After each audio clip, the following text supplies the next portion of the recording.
Hi friends, I'm Tilak. You're watching Tech May Be Unique, and today we're going to see about the Tumblr dashboard preference or how to change the dashboard preference on your Tumblr account for your Tumblr account or your Tumblr application. And if you are new to this channel, make sure to click on subscribe and below we just quickly move on to the video. So how to change your dashboard preference in your Tumblr application, just going to show in this video.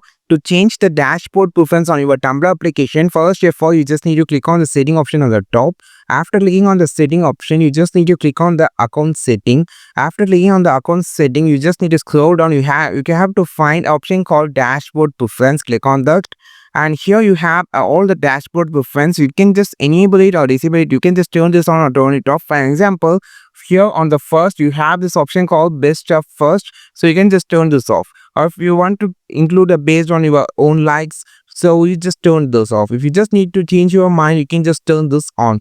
So you just need to come to your setting first and click on the account setting, and then you just scroll down, click on the dashboard preference. Here all the customization of your dashboard has been here. You can just easily customize it. This is how we just change your dashboard preference on your Tumblr application. I think this video helped you a lot. Like this video, share this video, subscribe this channel. We will meet our next video with a super valuable content. This is Tilak signing off from Tech May Be Unique. Have a wonderful day.